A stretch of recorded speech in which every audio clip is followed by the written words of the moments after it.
Level 1. The closing.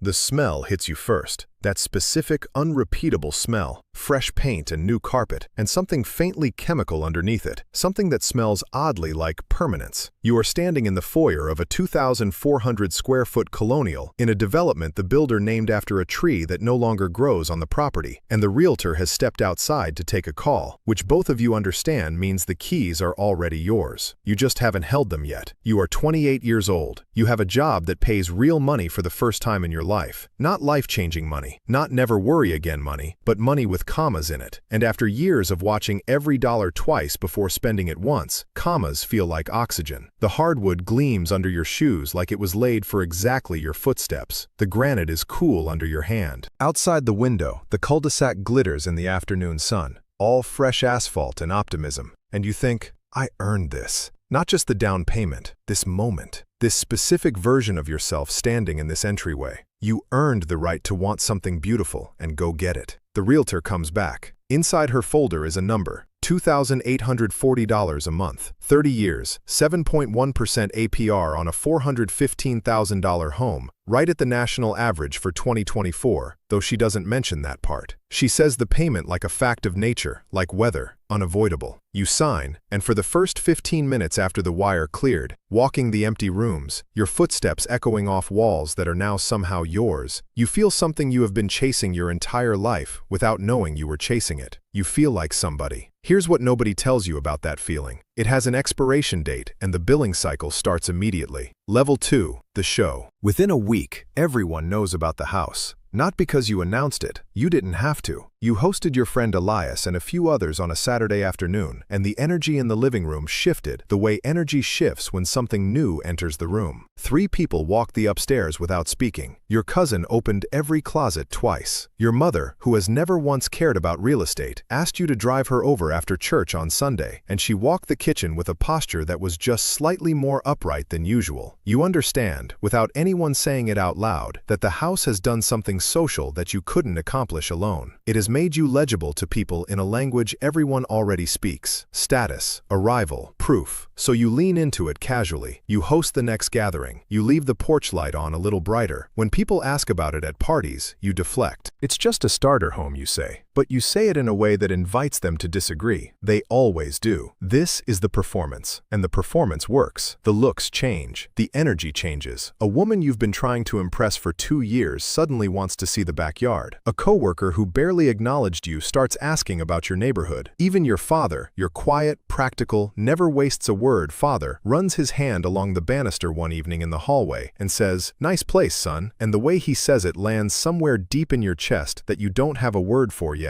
You mistake all of this for respect. You don't realize yet that admiration and respect are 2 completely different currencies. Admiration fades when the paint does. Respect compounds quietly in spreadsheets, in decisions nobody sees you make at midnight. But that understanding is still 5 years away. Right now, it is a Saturday evening. The windows are open, and you feel like the version of yourself you always suspected existed somewhere underneath the ordinary version. The bill will come. It always comes, but not yet. Level 3. The crack.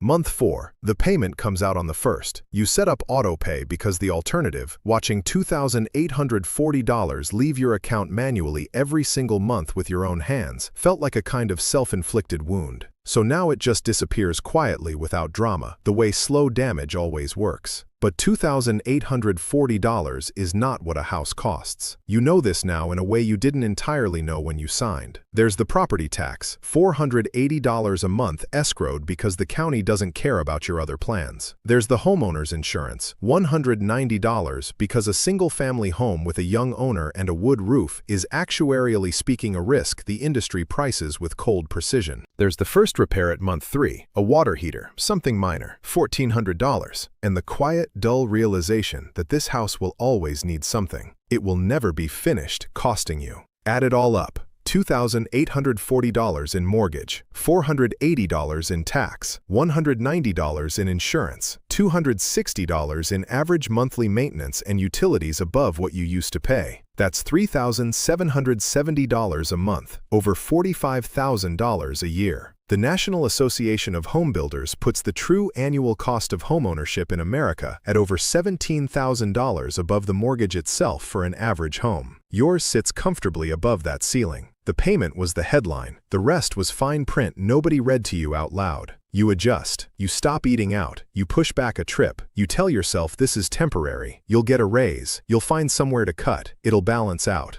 This is what financial tightening actually feels like. Not a dramatic implosion, but a series of small contractions. The world gets a little narrower. The margin for error gets a little thinner. And you barely notice because each individual sacrifice examined alone seems perfectly reasonable, logical, fine. Here's what nobody tells you about fine. Fine is exactly how the water gets warm before it boils. Level 4, the math. You are 30. The house is beautiful. The payment still comes out on the first. Your relationship with the first of the month has become something you don't discuss in public. But something else has happened. Something you weren't tracking. Something that arrives not as a crisis, but as a quiet Tuesday afternoon reckoning. Your friend Elias just hit $180,000 in his retirement account. Elias, who still rents a one-bedroom apartment with a leaky faucet his landlord refuses to fix. Elias, who you've worked alongside for 3 years and never once had a conversation about finance with. Elias, who is 30 years old, same as you, same company, makes within $9,000 of what you make. You do the math, one night alone with your phone calculator and something uncomfortable settling in your chest.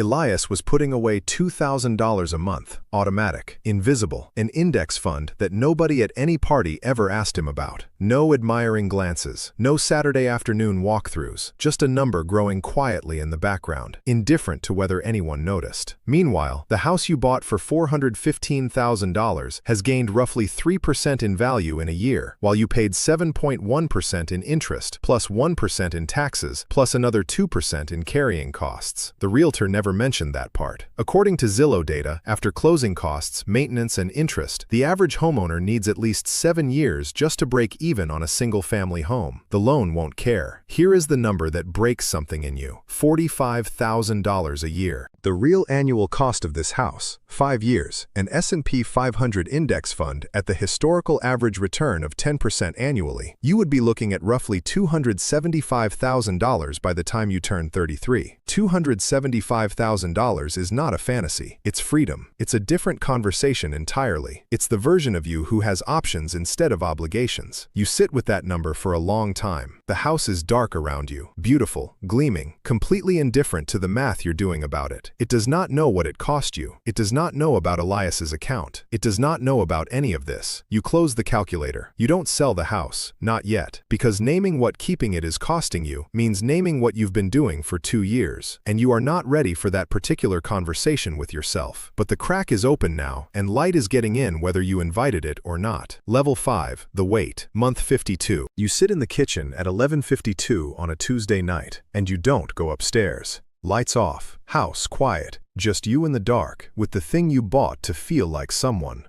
You got passed over for a promotion today. Not fired, not publicly humiliated, just quietly, efficiently redirected. The feedback was reasonable, you understood it, none of that made it feel better. But that's not why you're sitting here. You're sitting here because you did the real math tonight, the kind where you open every account you have simultaneously and look at them all at once without flinching. A thing you've been avoiding for 7 months. In 52 months, you have paid $147,680 toward this house. Your equity, after accounting for what you've actually paid down on principal versus interest, sits at approximately $41,000. The house has appreciated to $438,000 on paper. You still owe $389,000 on the loan. Your real net financial position on this property, the thing you bought to feel like somebody, is approximately $49,000 after 4.5 years of $3,770 monthly outflows. You are behind by nearly $160,000 against where a steady index fund would have placed you. And here's where the weight becomes unbearable. You read somewhere that 43% of American homeowners under 35 in 2024 were spending more than 30% of their gross income on housing. You are not in the worst most of them, you're close. Mortgage delinquency rates among young buyers hit their highest point since 2014 in Q3 of that same year, which means you're not alone in this math, but you're also not insulated from where it leads. You are one HVAC failure, one medical bill, one unexpected layoff away from becoming a statistic in a Federal Reserve report nobody reads. And then there's the number that truly guts you. The average age of a financially independent American is now 45. 45, according to a recent Fidelity study, used to be 40. Something happened in that 5-year gap. A lot of somethings. Mortgage payments happened. The performance of arriving happened. The quiet monthly automatic transfer of building wealth money into looking like you have wealth expenses happened. You are 33, and the math says you're already behind on a timeline you didn't know existed. The house is silent around you. It is the same house it was the day you bought it. It has not changed, not even slightly. You are the one who has changed. You are the one sitting in the kitchen on a Tuesday night doing arithmetic about your own life and not liking the answers. You go upstairs. You don't sleep well. Level 6, the letting go. You list it on a Wednesday, not with ceremony, not with a dramatic moment on a sun-drenched lawn. You sign with an agent on a Thursday evening, field 4 serious offers over the next 3 weeks, and by closing day, a young couple, methodical, pleasant, carrying paperwork in a plain manila folder, drives off with the keys and out of your life, while you stand on the empty porch watching the moving truck pull away. You feel a grief that surprises you, not for the house exactly, for the self you were when you bought it. The 28-year-old standing in that foyer with the windows open and the sunlight doing that physical thing to his chest, feeling for the first time like the story was going somewhere. You are grieving that feeling, the specific, unrepeatable high of becoming a version of yourself you'd always imagined, even if it turned out to be a version assembled on a 30-year payment plan. You settle the loan. You do the final accounting. After 52 months of payments, taxes, insurance, and repairs, after everything, you walk away with $32,000. $32,000. That is the total material yield of 4.5 years of $2,840 mortgage payments and $3,770 monthly real costs, and every silent Tuesday night moment.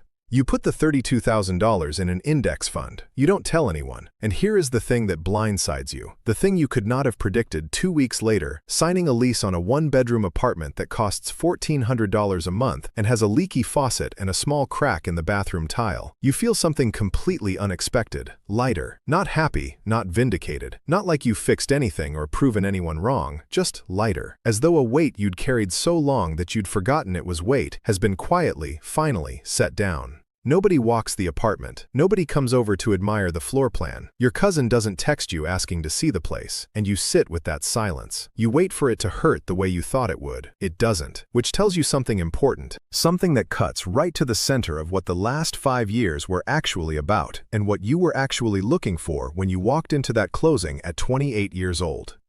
Level 7, the truth.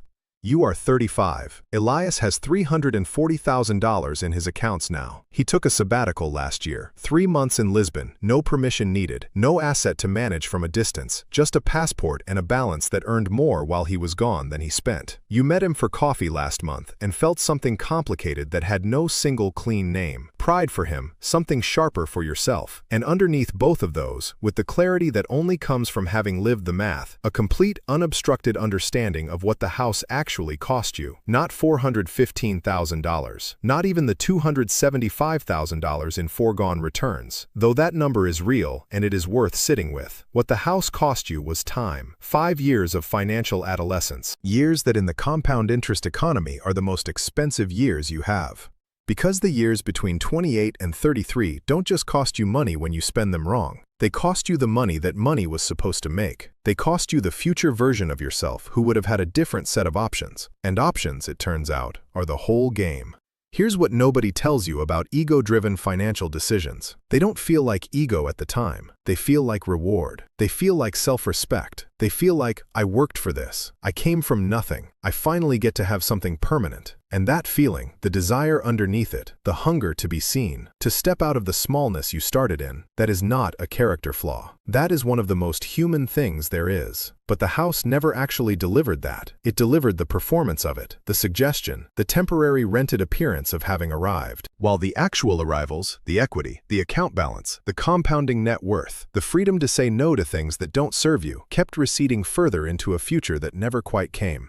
At 35, you understand something that was impossible to understand at 28. Not because you were naive, but because you hadn't yet lived enough of the math to feel it in your body. There is a fundamental difference between buying something that reflects who you are and buying something to announce who you want to be perceived as. One is an expression, the other is a performance. One costs money, the other costs years. The colonial was a complete, beautiful, expensive sentence about who you wanted people to think you were. But what you needed at 28 was not a sentence. It was a paragraph, a chapter, the patient, invisible, unglamorous construction of something that grows in silence and does not require an audience to be real. You think about your 28-year-old self, standing in that foyer, sunlight on the floors, the realtor coming back with her folder, and you don't want to shame him. You understand exactly what he was chasing, exactly what he needed, exactly how reasonable every step of it felt from the inside. You just wish someone had walked into that empty living room before he signed and said, "The thing you're looking for is real. You're just looking for it in the wrong place." Because what you were looking for was legitimacy, dignity, the right to take up space, and none of that lives in a house. None of it ever did. It lives in the account you build when nobody is watching, in the decision you make at midnight with a calculator and no audience, in the version of yourself who chooses the future over the performance, quietly, consistently, without needing anyone to applaud. The house told everyone where you wanted to land. The account you neglected told the truth about whether you'd ever truly arrive. At 35, you are arriving. Slower in a rental with a brokerage account that isn't impressive yet, but is pointed in the right direction, compounding in the background while you build the thing that was always the real destination. You didn't need a bigger house, you needed a better question. And 5 years later, you finally know what it is. Subscribe so you don't miss the next one. See you in the next.